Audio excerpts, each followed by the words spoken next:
ஸ்ரீ சௌடாம்பிகை ஜோதிடம் நேயர்கள் அனைவருக்கும் ஜோதிடர் ஜெய தமிழ் செல்வனின் அன்பு வணக்கங்கள். இப்ப கார்த்திகை மாதத்திற்கு உண்டான பொது பலன்களை நம்ம பார்ப்போம். கார்த்திகை மாதம் அப்படின்னா என்ன சிறப்பு அப்படின்னா, திருக்கார்த்திகை தீபம் திருவண்ணாமலையில தீபம் ஏத்துறது ஒரு தனி சிறப்பு. அதே மாதிரி ஐயப்ப பக்தர்கள் இந்த மாதம் தான் ஐயப்பனை தரிசிக்க போக வேண்டியதை, அதுவும் ஒரு தனி சிறப்பு. இப்ப பொதுவா என்ன என்ன அப்படின்னா, இப்ப எப்பப்பெல்லாம் ஜாதகம் ஒருத்தர் பார்ப்பாரு அப்படின்னா, குழந்தை, அதாவது ஒரு குழந்தை பிறகுதுன்னா 10 வயசு வரைக்கும் யாரும் மேக்சிமம் ஜாதகம் பார்க்க மாட்டாங்க.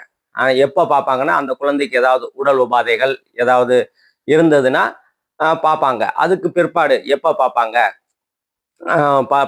10 டு ஒரு 20 வயசுக்குள்ளேனா அந்த குழந்தை நல்லா படிக்கிறாங்களா, இல்லை படிக்கலையா, அவங்க என்ன படிச்சா எப்படி வருவாங்க, அதாவது எந்த கிரகம் சுபத்துவமா இருக்குதோ அந்த கிரகத்தோட எண்ணங்களும் தொழில்களும் அமையும்னு சொல்லுவோம். அதே மாதிரி எந்த பேஸ்ல படிச்சா அவங்க நல்ல உயரத்துக்கு போவாங்க, அதாவது நல்ல வேலை கிடைத்து நல்ல ஒரு திருமண வாழ்க்கை அமையும் அப்படின்ற மாதிரிலாம் கரெக்டா தெளிவா பார்க்க முடியும். அதே மாதிரி திருமணத்தை பொருத்தம் வந்து தெளிவா இந்த நட்சத்திர பொருத்தம் இல்லாம கட்ட பொருத்தம், தசாபுக்தி பொருத்தம், அந்த மாதிரி தெளிவான ஒரு திருமண பொருத்தத்தை நம்மளால பார்க்க முடியும். அதே மாதிரி ஒருத்தர் அரசு வேலையா இல்ல தொழிலா அப்படின்ற ஒரு இதுவும் இருக்குது. அதே மாதிரி தொழிலில் முன்னேறுவாரா இல்லை வேலை செஞ்சு முன்னேறுவாரா, எது அவருக்கு கரெக்டா இருக்கும், அந்த மாதிரி பாதையை சூஸ் பண்றதுக்கும் ஜோதிடம் பார்க்கறது ஒரு நல்ல விஷயமா இருக்கும். அதே மாதிரி ஒருத்தருக்கு அரசு துறையில வேலை செய்வாரா, அரசு துறையா இல்லை தனியார் துறையா, எதுல அவருக்கு பொருளாதாரம் ஈட்ட முடியும், பணம் வரக்கூடிய வழிகள் என்ன, அதே மாதிரி அரசு துறையா இல்லை மத்திய அரசு துறையா, இதெல்லாம் வந்து நம்ம தெளிவா வந்து தசாபுக்தி பலன்களோட தசாபுக்தி அமைப்புகளை ஜனன ஜாதக கொடுத்தீங்கன்னா, ஜனன ஜாதக அடிப்படையில தான் தசாபுக்தி அடிப்படையில தெளிவா கணிச்சு வந்து சொல்லலாம். நம்ம சேனலை சப்ஸ்கிரைப் பண்ணுங்க, லைக் பண்ணுங்க, ஷேர் பண்ணுங்க. இப்ப நம்ம எல்லா ராசிக்கும் உண்டான பொது பலன்களை பார்ப்போம். மிதுன ராசி நேயர்கள் அனைவருக்கும் வணக்கம்.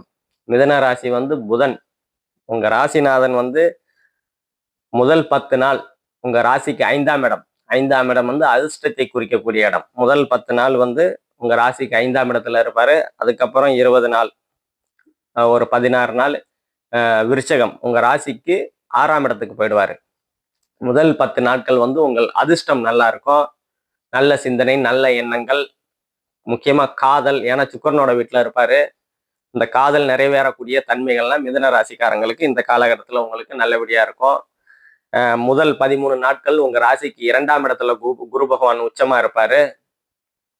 அந்த 13 நாட்களுக்கும் பொருளாதார வரவு எதுவும் நல்லபடியாவே இருக்கும், எதுவும் குறைபாடுகள் எதுவும் இருக்காது.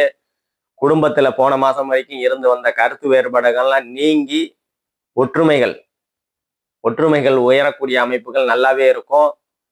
அதே மாதிரி கொடுத்த வாக்குகளை யார்கிட்டயா வாக்கு கொடுத்துருந்தீங்க, இந்த இப்ப காசு தரேன்ப்பா, இல்லை இந்த செயலை இந்த காலகட்டத்துல உனக்கு முடிச்சு கொடுக்குறேன் அப்படின்னா, நீங்க அந்த காலகட்டத்துல அந்த செயலை முடிச்சு கொடுக்கக்கூடிய அமைப்புகள் வந்து இந்த காலகட்டத்துல உங்களுக்கு நல்லபடியா இருக்கும். அதே மாதிரி உங்க ராசிக்கு 6ஆம் இடத்தை குரு பகவான் பார்க்கும்போது சுப கடன்கள் வரும். சுப கடன்னா ஏதாவது வீடு வாகனம், நிலம் ஏதாவது வாங்கக்கூடிய அமைப்புகள்லாம் வந்து கடன் வாங்கி வாங்கக்கூடிய அமைப்புகள் இந்த காலகட்டத்தில் உங்களுக்கு கண்டிப்பா உருவாகும். பிற்பாடு உங்களுக்கு ராசிக்கு 6ஆம் இடத்தை பார்த்துக்கிட்டு இருக்க குரு வந்து அதிசாரமாகி உங்க ராசிக்கே போறதுனால உங்களுடைய அந்தஸ்து, மதிப்பு, மரியாதை, கௌரவம் அனைத்தும் உயரக்கூடிய ஒரு அற்புதமான காலகட்டங்களா உங்களுக்கு இருக்கும்.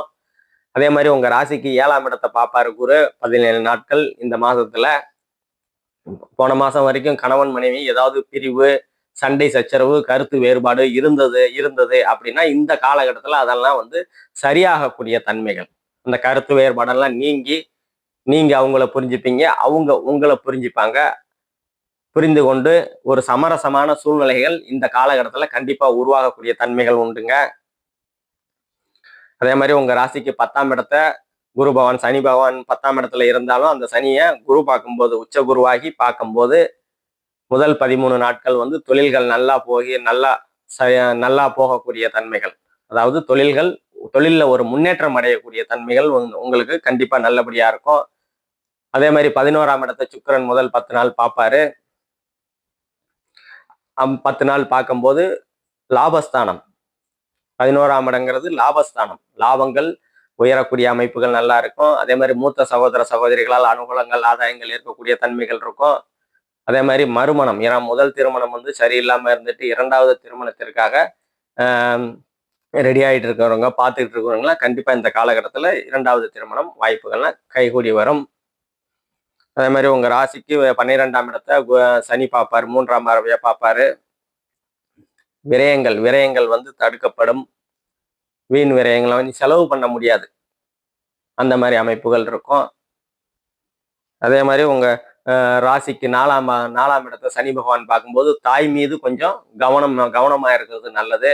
வீடு வாகனம் வாங்கணும் அப்படின்னா கொஞ்சம் ஒரு முறைக்கு 2 முறை யோசனை பண்ணி பேப்பர்ஸ் எல்லாம் கரெக்டா இருக்குதா அந்த மாதிரி செக் பண்ணிட்டு இந்த காலகட்டத்தில் உங்களுக்கு வாங்கக்கூடிய சூழ்நிலைகள் உங்களுக்கு நல்ல விதமா இருக்கும்.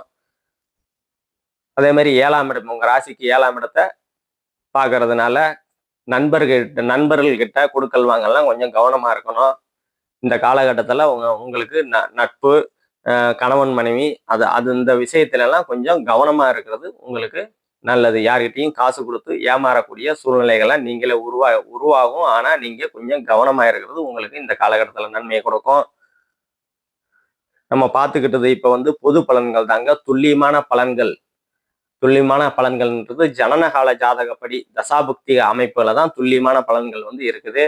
துல்லியமான பலன்கள் வேணும் அப்படின்னா கீழே நம்ம நம்பர் இருக்கு, கான்டாக்ட் பண்ணிக்க. நன்றி, வணக்கம்.